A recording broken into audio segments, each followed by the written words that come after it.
मित्रांनो, शालिनी भक्तिसागरमध्ये तुमचे मनपूर्वक स्वागत आहे। तर मित्रांनो, आपण मागच्या व्हिडिओमध्ये ऐकलं होतं की दुर्वासा ऋषींनी भगवान श्रीकृष्णाच्या एका फक्त दाण्यांनीच दुर्वासा ऋषी 10,000 ब्राह्मणांना घेऊन गेले होते। तर त्यांचे एवढे पोट भरले की सर्व विश्व जगाचे पोट भरले। दुर्योधनाला 4 महिने जी चतुर्मासाची सेवा केली, पण त्याचे जे पारायण राहतं, शेवटचा दिवस राहतो, तर दुर्योधनाने सांगितले की तुम्ही द्रौपदीकडे जा, पांडवांकडे भोजन करायला जा, अशी माझी इच्छा आहे। तर दुर्वासा ऋषी हे 10,000 ब्राह्मणांना घेऊन द्रौपदीकडे गेलेले होते। तर तेथे द्रौपदी शेवटी जेवण करत होती। ते अक्षय पात्र जे भगवान सूर्यांनी दिलेलं होतं, तर अगोदर 5 पांडव त्या अक्षय पात्रात जेवतात आणि शेवटी द्रौपदी जेवत होती। तर शेवटी जेव्हा ज्याचा शेवटचा नंबर होता, तर त्यानंतर त्या अक्षय पात्रामध्ये जेवण येत नसे। तर असं ते अक्षय पात्र होतं आणि अचानक की तेथे 10,000 ब्राह्मण जेवायला येणार आहेत असे अचानक द्रौपदीला माहिती पडले। त्यावेळेस ती भगवान श्रीकृष्णाची आराधना करायला लागली। हे श्रीकृष्ण भगवान, तूच माझी लाज राख, कारण की घरात एक अन्नाचा दाणासुद्धा नाही आहे। आणि मग भगवंताला आराधना विनवण्या करू लागली की माझी राज राखा। अशी द्रौपदीने ज्या वेळेस भगवान श्रीकृष्ण द्रौपदीच्या घरी आले आणि सांगितले की मला खूप भूक लागली आहे, काहीतरी खायला द्या, त्यावेळेस द्रौपदी म्हणाली की अशी मजाक करू नको, असे थट्टा करू नको, घरात खरंच एक सुद्धा दाणा नाही आहे। मग म्हणे तू जे जेवण केलं होतं तर ते कुठं आहे, तुझं जेवणाचं ताट? म्हणे त्याच्यात काहीच नाही आहे, पण तू तुझ्या जेवणाचं ताट ताण, असे द्रौपदीला सांगितले।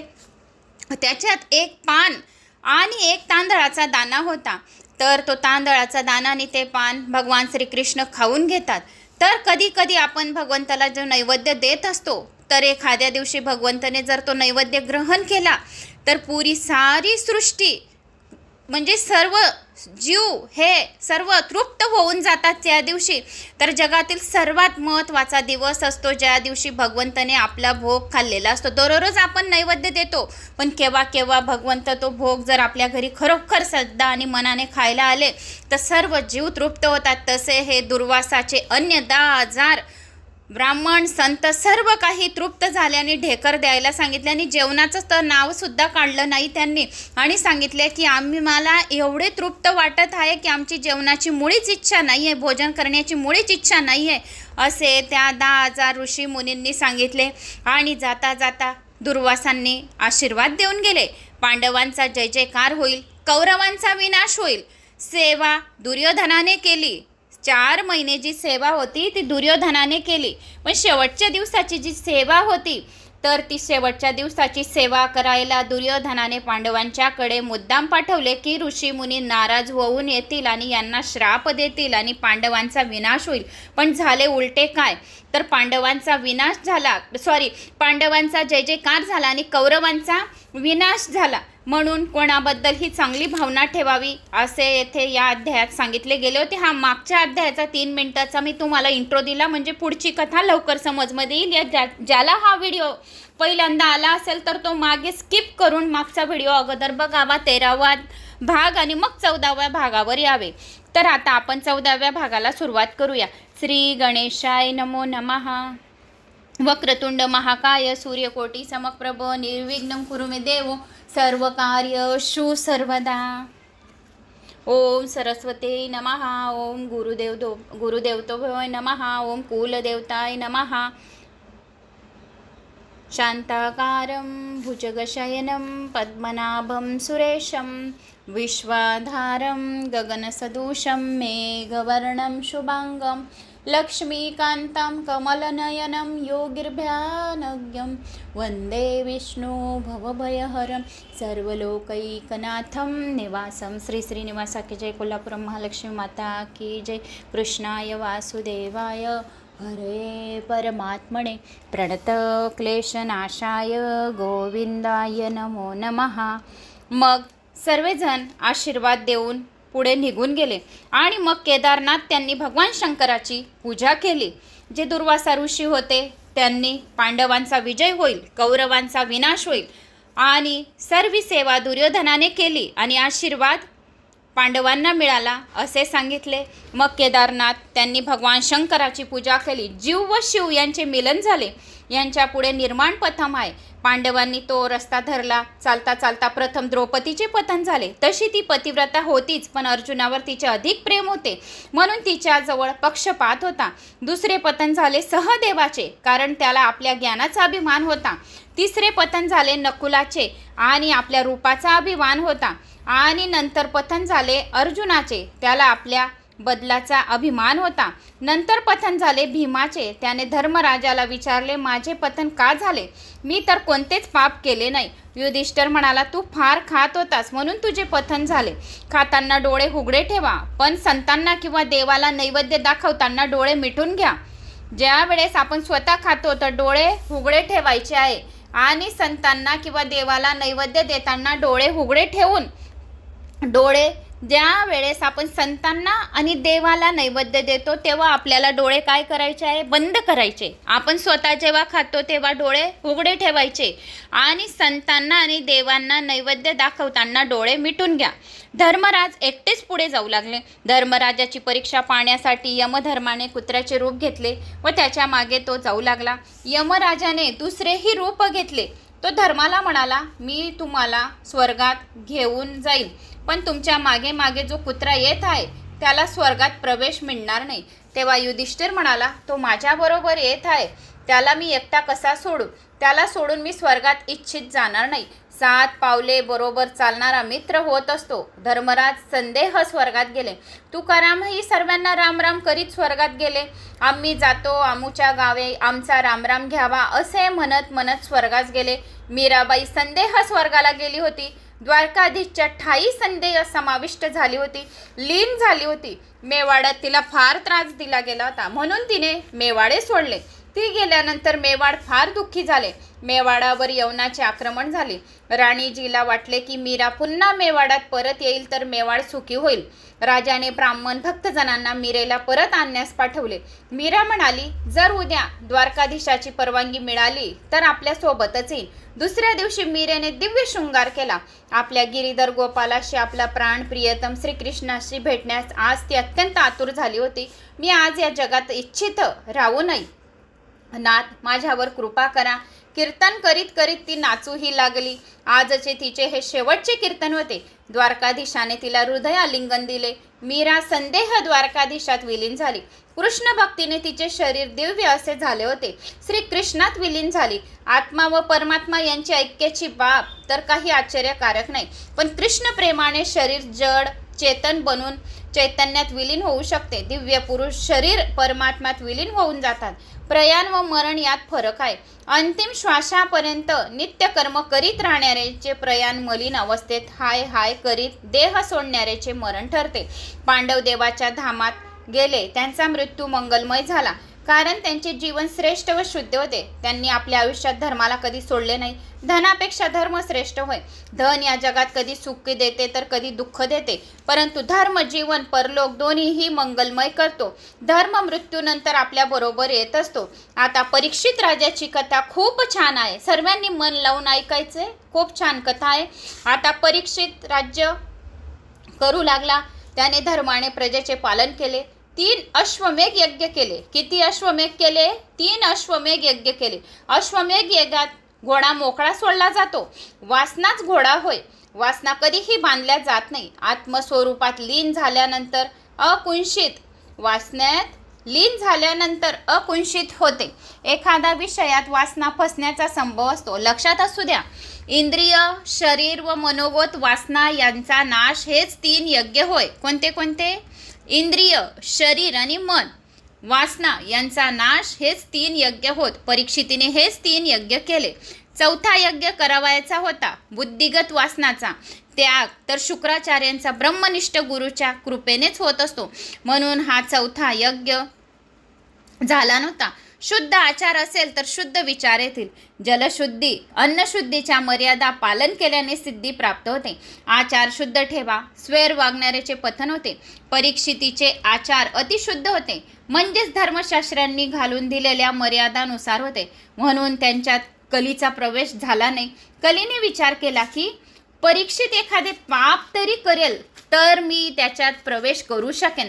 राजाच्या मनात एकदा प्रवेश मिळाला तर प्रजेच्या मनातही प्रविष्ट होता येईल. आज समाज सुधारणे अशक्य झाले आहे, पण व्यक्तिगत जीवन सुधारता येते.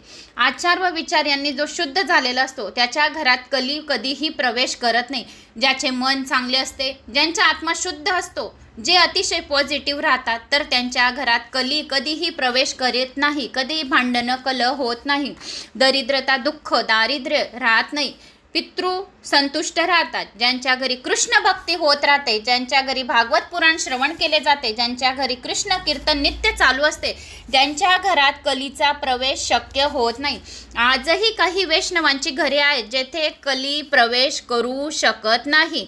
शास्त्रांची रचना माणसांच्या कल्याणासाठीच केली गेली आहे. एवढे 18 पुराण का रचले गेले आहेत? तर मानवाच्या कल्याणासाठी, सर्व पापांचा नाश करण्यासाठी, पितरांना मोक्ष देण्यासाठी आणि आपल्या घरात कलीचा प्रवेश व्हायला नको याच्यासाठी 18 पुराण श्रवण करायला सांगितले आहे. जो आचार धर्म पाळत नाही त्याचे विचार अशुद्ध होऊन जातात. धर्म मातापिता आहे. पत्नीची पसंती होऊ शकते पण मातापित्याची नव्हे.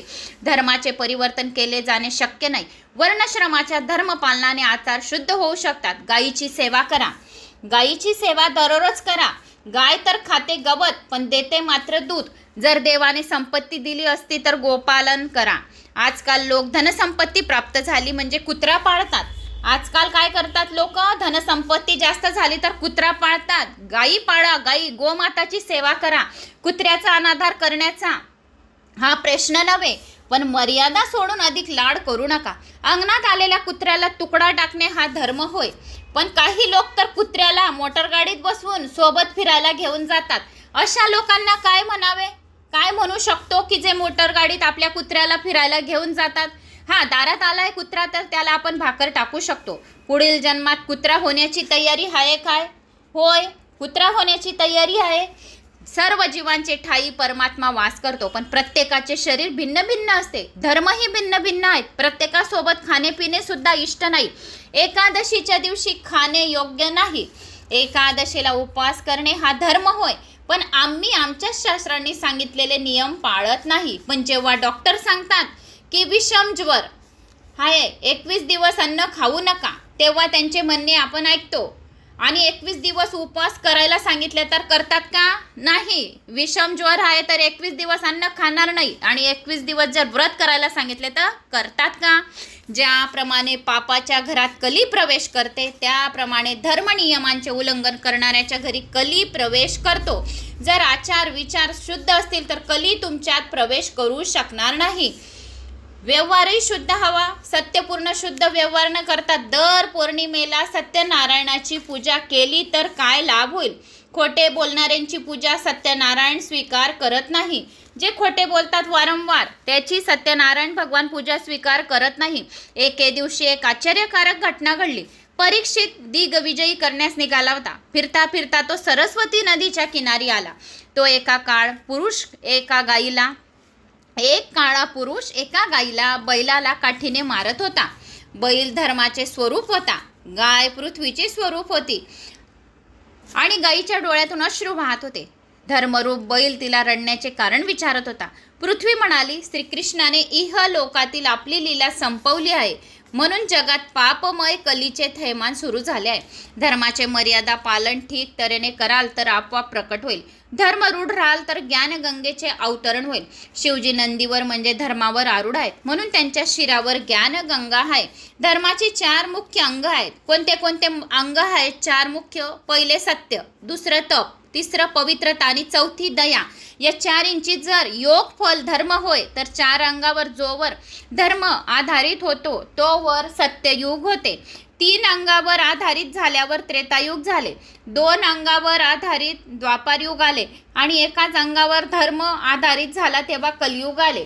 तर असे हे 4 धर्मरूप मुख्य अंग आहेत. सत्य पहिलं. सत्य म्हणजे सत्यच परमात्मा होय. सत्य आणि परमात्मा भिन्न नाहीत. सत्य, जेथे सत्य आहे तेथे परमात्मा आहे. जेथे खोटे बोलतो त्याच्या पुण्याचा क्षय होत जातो. सत्तेच्या आधाराने नराचा आणि नारायण होतो. सत्य जर राहिले तर आपण खरं बोलत राहिले तर नराचा काय होतो? नारायण.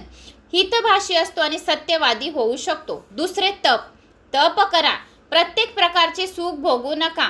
थोडी तरी तपश्चर्या रोज करा. जो प्रत्येक प्रकारची लौकिक सुख भोगतो त्याच्यावर परमात्मा कृपा दृष्टी करत नाही. दुःख सोसून परमेश्वराची आराधना जर करत आहे, दुःख सहन करीत आहे आणि भगवत भजन करण्यातच श्रेष्ठ होय. जीभ जे जे मागेल ते तिला देत जाऊ नका. काही सहन करत जा. इंद्रियांचा स्वामी आत्मा आहे. इंद्रिय जे जे मागतील ते ते दिल्याने आत्मा इंद्रियाचा गुलाम बनेल. विधीपूर्वक अनशन केल्याने पाप जळून जाते. देवासाठी कष्ट सहन करणे, दुःख सहन करणेच तप होय.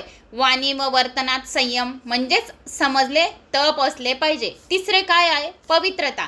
कलयुगात पवित्रता राहिलीच कुठे आहे? बाहेरून सर्व पवित्र वाटतात पण आतून सर्व मलिन झाले आहेत. कपड्यावरील डाग तर निघू शकतो पण हृदयावर पडलेला डाग कधीही निघू शकत नाही. जीव आत्मा तसा तर सर्व काही सोडून जात असतो पण मनाला मात्र सोबत नेत असतो. पूर्वजन्मातील शरीर राहत नाही पण मन मात्र राहते. लोक अन्न, वस्त्र, आचार इत्यादींची देखरेख फार करतात पण मरणानंतर ही जे सोबत येते त्या मनाची जोपासना मात्र कुणी करत नाही. मृत्यूनंतर सोबत येणारे जे मन आहे त्याची चिंता करा, त्याची चिंता करत नाही. त्याचीच देखभाल करा. हे मन फक्त आपल्या सोबत येणारे. जसे आपण कपडे स्वच्छ ठेवतो तसे मन सुद्धा स्वच्छ ठेवा. जशी आई घरातील कामधंदा करताना आपल्या मुलाकडे लक्ष देत असते तसे आपणही आपल्या व्यावहारिक कर्म करत असताना देवाशी संबंध जोडला ठेवलेला पाहिजे. संबंध जोडलेला ठेवावा. नेहमी विचार करीत राहा. सांभाळून चला. आपले मन केव्हाही बिघडू नये. चौथा आहे दया. धर्माचे चौथे अंग आहे दया. श्रुती म्हणजे जो केवळ आपल्या स्वतः करता अन्न शिजवतो, अन्न नव्हेच पाप खातो. धर्माच्या या 4 अंगात सत्य श्रेष्ठ आहे, सर्वोपरी आहे. महाभारतात सत्यदेवाची कथा आहे. लक्ष्मी काय आहे? चंचल आहे. कोणत्या ना कोणत्या पीडित ती हातातून गेल्याशिवाय राहत नाही. एके दिवशी सकाळी सत्यदेव उठला तेव्हा त्याला आपल्या घरातून एक सुंदर स्त्री बाहेर जाताना दिसली. राजाला आश्चर्य वाटले. त्याने त्या स्त्रीला विचारले, तू कोण आहेस? तिने सांगितले, माझे नाव लक्ष्मी. मी आता तुझ्या घरातून घर सोडून जात आहे. राजाने अनुज्ञा दिली. काही वेळाने एक सुंदर पुरुष घराच्या बाहेर पडला. राजाने विचारले, तू कोण आहेस? तेव्हा तो म्हणाला, मी दान आहे. जर लक्ष्मी घरातून निघाली तर तुम्ही दान कसे करू शकाल? जेथे लक्ष्मी नाही तेथे दान करू शकत नाही. म्हणून दान मी लक्ष्मीच्या सोबत राहत असतो. तर लक्ष्मी घरातून निघाली म्हणून मी लक्ष्मी सोबत जात आहे. पहिले लक्ष्मी घरातून निघाली, दुसरे दान निघाले. मग राजाने त्याला सुद्धा जाऊ दिले. त्यानंतर तिसरा पुरुष बाहेर जाऊ लागला. त्याने सांगितले, तू कोण आहे आता? त्याने सांगितले, मी सदाचार आहे. जर लक्ष्मी व दान हेच नाही तर सदाचार घरात राहून काय करू? तर राजाने त्यालाही सदाचाराला सुद्धा अनुमती दिली. नंतर आणखी एक सुंदर पुरुष बाहेर जाऊ लागला. त्याला विचारले असता त्याने आपले नाव यश सांगितले. तो म्हणाला, जेथे लक्ष्मी, दान, सदाचार नाहीत तर मी तेथे काय करू? मी राहू शकत नाही. मी यश आहे. तर ज्या घरात लक्ष्मी नाही तर त्या घरात यश राहू शकत नाही. तर लक्ष्मी सोबत दान गेला, सदाचार गेले, यश गेले. राजाने तिघांना पण जाऊ दिले. काही वेळाने घरातून सुंदर तरुण बाहेर जाऊ लागला. आपला परिचय दिला राजाने. तू कोण आहे आता घरातून बाहेर जात आहे? तर त्याने सांगितलं, मी सत्य आहे. तो म्हणाला, जर तुमच्या घरी लक्ष्मी, दान,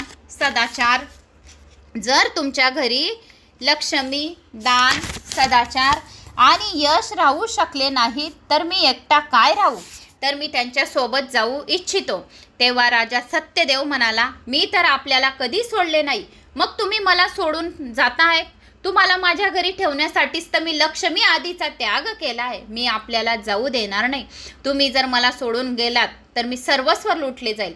राजाचे हे प्रार्थना ऐकून सत्य गेले नाही, लक्ष्मी पण गेली नाही, दान पण गेला नाही, सदाचार बी गेला नाही, यश बी गेले नाही.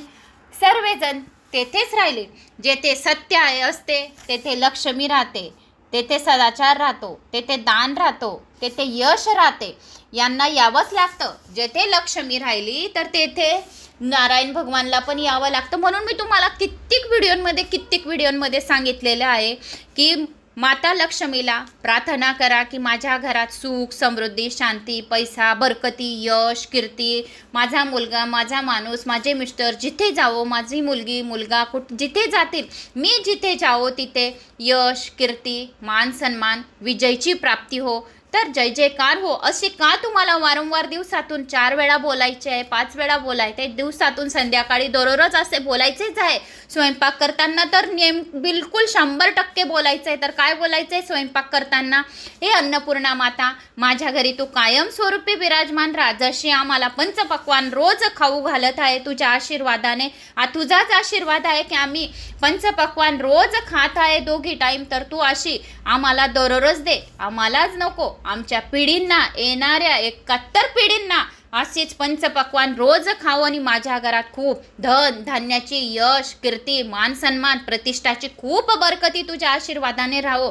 तर तू आम्हाला असा सदैव आशीर्वाद दे. हे नारायण भगवान, हे विष्णू भगवान, हे भगवान शंकर, असे सर्वांना देवांना विनवणी करून प्रार्थना करावी. म्हणजे आपल्या घरात जो वास्तुपुरुष राहतो तो प्रत्येक सेकंदामध्ये काय करत राहतो? अस्तु अस्तु अस्तु. आपण ज्या वेळेस बोलतो की माझ्या घरात खूप बरकती आहे, खूप धनधान्याने घर भरलेलं आहे, बरकतीच राहते माझ्या घरी, तर वास्तुपुरुष ज्यावेळेस अस्तु बोलतो त्यावेळेस लक्ष्मी नारायण भगवान तेथेच विराजमान होऊन जातात. शिव, पार्वती, महाकालेश्वर आपल्या घराला सुरक्षा कवच बनवून ठेवतात. महाकालेश्वर भगवान सर्व कालांचा काल नाश करतात. अशा महाकालेश्वर भगवान सुद्धा आपल्या घराला कवच म्हणून विराजमान राहतात. म्हणून घरात बाहेर पडताना संध्याकाळी कोणाचा फोन आला तर हॅलो करताना जय श्री महाकाल, फोन ठेवताना जय श्री महाकाल, जय श्री महाकाल, जय श्री महाकाल असं सुद्धा बोलायचं आहे. कारण जय श्री महाकाल आपल्या पूर्ण शरीराची, आपल्या पूर्ण परिवाराची, आपल्या घराची, आपल्या गावाची सुरक्षा कवच बनतात. कोणी आपल्याकरता विनंती करो ना करो, पण आपण संपूर्ण गावाचं मागून घ्या, सर्वांचे मागून घ्या.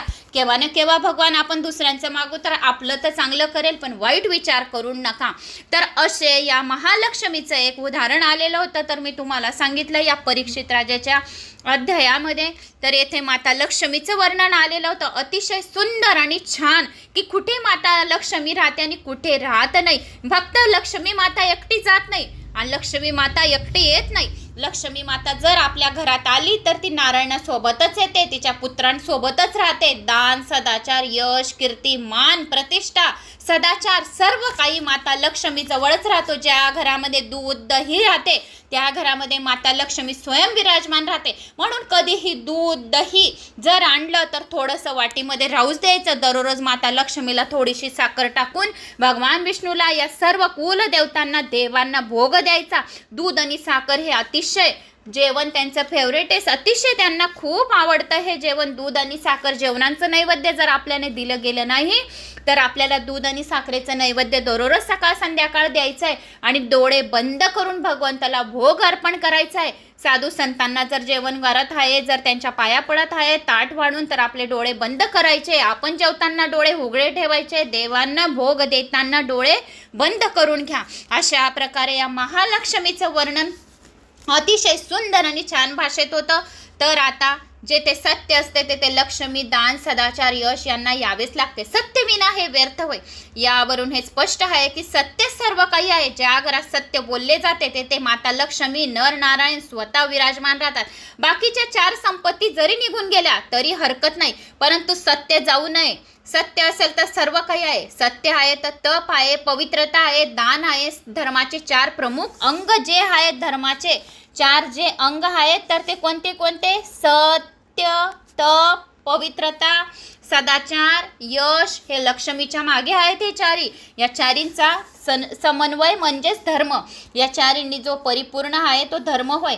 सत्ययुगात ही 4 तत्वे सर्वात महत्त्वाची आहेत. तर त्रेतायुगात सत्य निघून गेलेले आहे. द्वापार युगात सत्य व तप गेले. कलयुगात सत्य व तपोबरोबर पवित्रता सुद्धा निघून गेलेली आहे. कलयुगामध्ये काहीच राहिलेले नाही आहे. कलयुगात सत्य निघून गेले, तप निघून गेले, पवित्रता निघून गेली. कलयुगात फक्त दान राहिलेले आहे. दानाचे खूप महत्त्व दिलं गेले आहे. कलयुगामध्ये थोडे पण दान दिले तर अतिशय पुण्य मिळवून घेणार. कलयुगात दानाचे मुख्य राहिले. दान एक कलयुगी आहे. कलयुगात केवळ दान व दया याच्या आधारे धर्म चालू आहे आणि कलियुग चालू आहे. परीक्षित राजाने पाहिले की एक बैल फक्त एका पायावर उभा राहिला आहे. एक व्यक्ती त्याला काठीने मारत आहे. राजाने त्या बैलाला विचारले, तुझे 3 पाय कुणी कापले? धर्मरूपी बैल म्हणाला, हे राजा, आतापर्यंत मी निर्णय घेऊ शकलो नाही. कुणी माझे पाय कापले? कोण मला दुखी करत आहे? कुणी म्हणतात की काल, दुःख देत आहे, कुणी म्हणतात कर्मच मनुष्याला दुःख देत आहेत, कुणी म्हणतात दुःखाचे स्वभाग सांगतात. आपला स्वभाव शांत ठेवा. काल कर्म स्वभाव जीवाला सुख दुःख देत असतात, म्हणून आपला स्वभाव जेवढा शांत राहिला तेवढा चांगला. तर अशा प्रकारे येथे कलयुगाचे जे वर्णन होते, परीक्षित राजाचे जे राजाची कथा होती, त्याच्यात हे अतिशय सुंदर छान वर्णन आलेले होते माता लक्ष्मीच्या अध्यायाचं. तर मी ते तुम्हाला सांगितले. आता कलीचे महात्मे. राजा, माझ्या दुःखाचा तूच विचार कर. राजाच्या लक्षात आले की कठोर पुरुष गाय बैल यांना त्रस्त करीत आहे, तो कलीच होय. हा कली धर्मनिष्ठांना त्रास देत असतो. राजा कलयुगास दंड देण्यास तयार झाला. तेव्हा कली राजाला शरण आला. कलीने राजाच्या पायाला स्पर्श केला आणि त्यामुळे राजाची मती भ्रष्ट झाली. ज्या मनुष्याचा स्वभाव आणि वर्तन आपणास माहीत नसते त्याचा स्पर्श आपणास कधी होऊ देऊ नये. ज्या व्यक्तीचा स्पर्श तुम्हाला होईल त्या व्यक्तीचे गुण दोष तुमच्या शरीरात प्रविष्ट होतील. पुण्यशाली व्यक्तीचे परमाणू पवित्र असतात आणि पापी व्यक्तीचे परमाणू अपवित्र असतात. जशी व्यक्ती असेल तसे परमाणू स्पर्शाने तुमच्या शरीरात शिरतील. जर पवित्र मनुष्य असेल, ज्या घरामध्ये भागवत पुराण ऐकले जात आहेत, तर आपली आई, बायको, माता कोणीतरी हे भागवत पुराण ऐकत आहे, तर त्यांची पवित्रता रोज त्यांना स्पर्श करा, तर रोज त्यांच्या पाया पडा. जर आपल्याने नाही हे भागवत पुराण ऐकलं गेलं तर मुलांनी आपल्या आईचे पाया पडा, म्हणजे त्याचे पुण्य आपल्याला मिळेल. परीक्षित राजाने कलीला स्पर्श करू दिला म्हणून त्यांची बुद्धी काय झाली? विकारी झाली. राजाला माहीत होते की तो कली आहे, अपवित्र कली आहे, त्याची शिक्षा केली पाहिजे. दुष्टांना दंड करणे राजाचे कर्तव्य आहे. तरीही त्याने कलीवर दया केली. मी तुला ठार मारित नाही. राजा म्हणाला, पण तू माझ्या राज्याच्या बाहेर निघून जा. माझ्या राज्यात तुझ्यासाठी कोठेही स्थान नाही. कलीने राजाची प्रार्थना केली आणि म्हटले की, हे राजा, आता मी कोठे जाऊ? म्हणून परीक्षितीने त्याला 4 जागी राहण्याची अनुमती दिली. परीक्षितीने कलीला 4 जागी राहण्याची अनुमती दिली. कुठे कुठे? एक धूत, एक मदिरामध्ये, एक नारसंगी आणि हिंसा, या 4 जागी तू राहा. या 4 जागी क्रमशः असत्य, मद, आसक्ती, निर्दयता हे 4 अधर्म राहतात. जुगार आणि सट्टा, जुगार आणि सट्टा यांच्या पैसा ज्यांच्या घरी येत असतो त्यांच्यासोबत कलीही त्या घरात येत असतो. जुगाराचा पैसा आणि सट्ट्याचा पैसा ज्यांच्या घरात येतो त्यांच्या घरात कलीही त्या घरात येत असते. जेथे सट्टा तेथे बट्टा. डाग हाच जीवनभर पक्का लागलेला असतो. कित्येक लोक असेही असतात की जे जुगार व सट्ट्यात कमाई करतात आणि तेच धन दान करतात. ते समजतात की मी दान केले, आता माझी बुद्धी शुद्ध झाली, पण व्यर्थ आहे. हे धन अनितीचे असते. सट्ट्याचे आणि जुगाराचे पैसे जे असतात ते अनितीचे असतात. असे धन दान केल्याने जीवन कधीही शुद्ध होत नाही. अधर्माने केलेले दान धन देव कधीच स्वीकारत नाही. शास्त्रविरुद्ध खाण्याच्या वस्तू जेथे खाल्ल्या जातात तेथे जाणून बुजून हिंसा केली जाते. तेथे कली हटकून राहत असतो. राहण्यासाठी या 4 जागा मिळाल्या तरी कलीला संतोष झाला नाही. कलीला संतोष झाला नाही. 4 जागा दिल्या तरी तो राजाला म्हणाला, राजन, या 4 जागा घाणेरड्या तर आहेत, एखादी चांगले ठिकाण तर मला दे. 4ही घाणेरड्या ठिकाणी तू जागा दिले तर एखादे चांगले ठिकाण मिळाले तर बरं होईल. तेव्हा राजाने त्याला सोन्यात राहण्यास सांगितले की तुला एक सोन्यामध्ये राहा.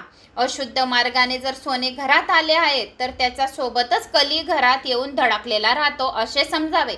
जर सोन्याची पोत केली, सोन्याचा हार केला, सोन्याच्या बांगड्या केल्या, सोन्याची अंगठी केली तर ती अनितीची राहिली आणि लगेच इकडे सोनं आले आणि इकडे गेले, इकडे सोनं आले आणि इकडे गेले, म्हणजे त्या सोन्याबरोबर कली आलेला आहे असे समजावे. कारण जो सोनं घालतो त्याला गर्व अहंकार चढतो. कारण सोन्यामध्ये कलीला जागा दिली आहे परीक्षित राजाने. तर सोन्यातच खरं तर सोनं ज्याच्या जवळ राहिलं त्याला गर्व अहंकार खूप राहतो. एक सोन्यामध्ये राहण्यात जागा दिली आहे. अशुद्ध मार्गाने जर सोनं घरात आलं तर त्याच्यासोबत कली येऊन धडकला समजावे. आणि अनिती आणि अन्यायाने मिळवलेले धन कलीच आहे असेच समजावे. अनितीने मिळवलेले धन, मिळवलेला पैसा तर कली दुःखच करतो. जो धन ते धन पुढील वारसांसाठी ठेवतो. जर अनितीने तुम्ही धन मिळवलं आहे आणि पुढच्या वारसांसाठी ठेवलेलं आहे तर तो वारस दुःखीच राहतो नेहमी. असत्य, मद, काल, वेर, रजोगुण ही 5 जेथे नाहीत तेथे आजही सत्ययुग आहे असे समजावे. ज्या घरामध्ये नित्य हरिभक्ती स्मरण होत असते, ज्यांच्या घरात आचार विचार पाळल्या जातात, त्यांच्या घरात कधीही कली प्रवेश करू शकत नाही. धर्माचे तुटलेले 3 पाय परीक्षितीने पुन्हा लावून दिले, म्हणजे त्याने पुन्हा धर्मस्थापना केली. कलीला वाटले की राजाने आपल्याला राहण्यास 5 जागा दिलेल्या आहेत, आता काही हरकत नाही, आता एखाद्या वेळी परीक्षिती राजाच्या घरातही घुसता येईल असे कलीला वाटले की राजाने 5 जागा दिल्या, आता राजाच्याच घरात मला घुसता येईल. एके दिवशी परीक्षित राजाला जिज्ञासा झाली आणि की माझ्या वडिलांनी माझ्यासाठी काय काय ठेवले आहे. शोधता शोधता त्याला एका पेटीत सोन्याचा मुकुट मिळाला. काही एक विचार न करताच राजाने तो मुकुट डोक्यावर घातला आणि जरासंधाचा तो मुकुट त्याच्या मुलाने सहदेवाकडे मागितला होता की माझ्या वडिलांचा मुकुट मला दे. मुकुट परत करण्याची सहदेवाची इच्छा नव्हती. भीमाने जबरदस्तीने तो मुकुट आणलेला होता, म्हणून ते धन अनितीचे होते. अनितीचे धन ते आणणाऱ्याला व त्याच्या वारसाला दुःखी करते. अनितीचे धन राहिले की सर्व लोक घरात दुःखी राहतात, म्हणून तो मुकुट न वापरता एका डब्यात बंद करून ठेवला होता. पण आज परीक्षित राजाने तो पाहिला डोक्यात घालून घेतला. तो मुकुट अनितीने आणला होता, म्हणून त्याचे द्वारे परीक्षितीच्या बुद्धीने कलीने प्रवेश करून घेतला सोन्याच्या मुकुटावर. तर मित्रांनो, असे हे कलीचे महात्मे. महालक्ष्मी कशी कोणाच्या घरी राहते, तर असे आपण या व्हिडिओच्या माध्यमाने श्रवण केले. आता पुढच्या व्हिडिओमध्ये ऐकूया परीक्षिती राजाला कसा श्राप मिळाला, कोणी दिला, का दिला, सर्व काही. खूप छान कथा आहे. पुढच्या व्हिडिओसाठी तर जास्तीत जास्त जणांना शेअर करा. कुठून कोणत्या गावात तुम्ही माझा हा व्हिडिओ ऐकत आहोत, आपल्या गावाची कमेंट्स करायला विसरू नका. ओम नमो भगवते वासुदेवाय नमः कमेंट्स बॉक्समध्ये करा.